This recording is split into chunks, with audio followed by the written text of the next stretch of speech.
boys and girls. How's everybody doing? Q here. Hey, I just thought I'd make a video about this three motorcycle collection that I have. And this is, to me, I can't think of how I could do better, with my budget. If I had unlimited money, God knows, what I could have in the way of motorcycles. But for me, these three give me a range of capabilities and just riding pleasure. I'm almost shocked every time I get on, for example, that Royal Enfield 450 Himalayan. It just smiled to my face. Same thing with that Suzuki SV650.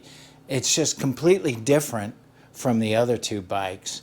But the engine, that V-twin, the power is just perfectly suited for the roads around here. It just makes me happy. And then, of course, the Road King. This is the 2021 Harley Davidson Road King Classic. The one that still came with the windshield and the crash bars for the hard luggage and all the chrome. And I just think it's beautiful. Plus, this one, being a 2021, has the 107 Milwaukee 8 engine, which is just a tremendous motor. Such an improvement over the old 103 twin cam, which used to just, sounded like it wanted to explode every time I turned it on. And then the other thing about the 103 is you'd get up to 3,000 RPM and it would just rattle itself to death. This one is smooth. It just rumbles and pulls, and I absolutely love this bike.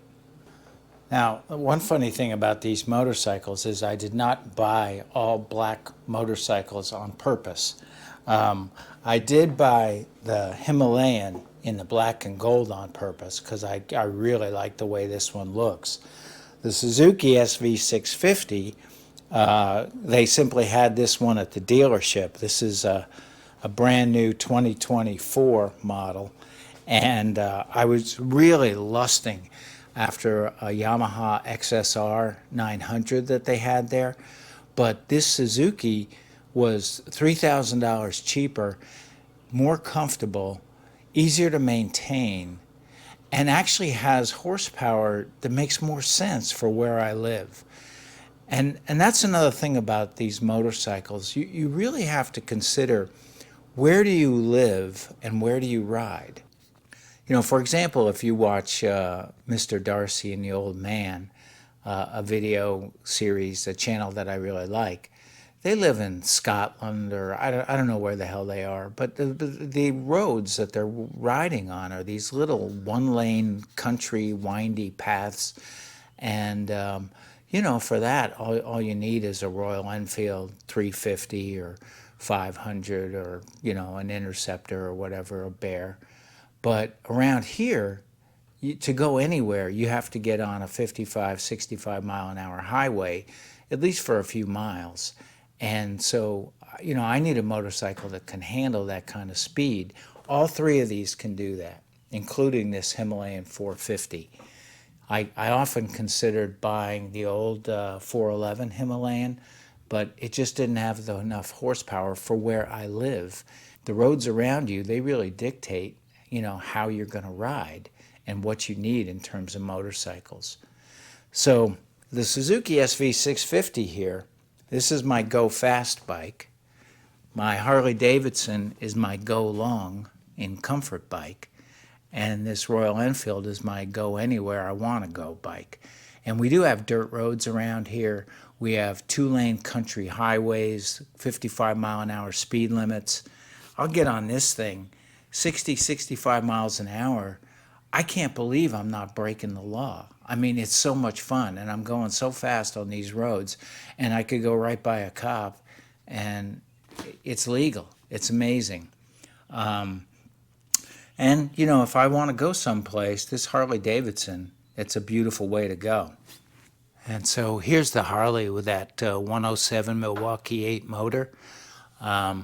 Somehow the Milwaukee 8 was controversial among the Harley crowd because I don't know why.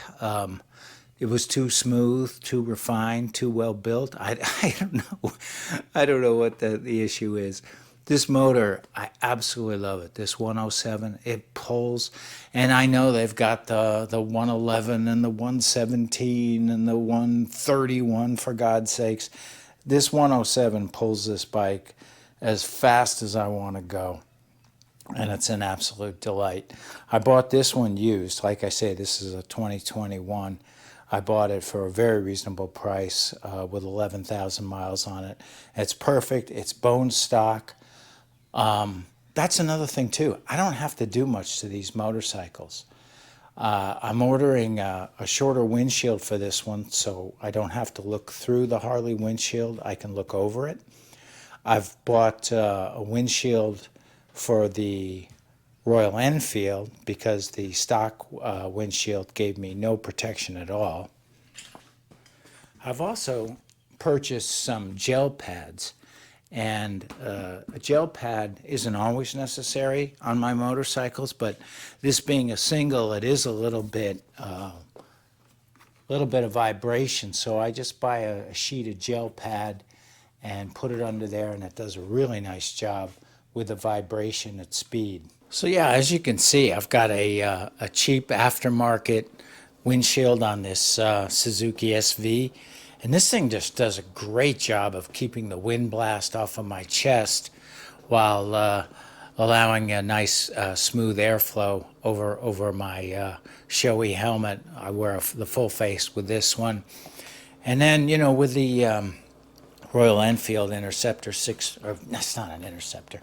I had a Royal Enfield Interceptor 650 for a long time, but with the 450 Himalayan, I have a WRS extended windshield I put on this, and this also does a nice job of just getting wind blast off of my chest.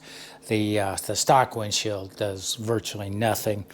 And, you know, like I say, I frequently have to go 60, 65 miles an hour around here to not be swallowed up by traffic. And then, of course, you know, the big Road King, man. What can you say about this bike? This is the Harley I always wanted.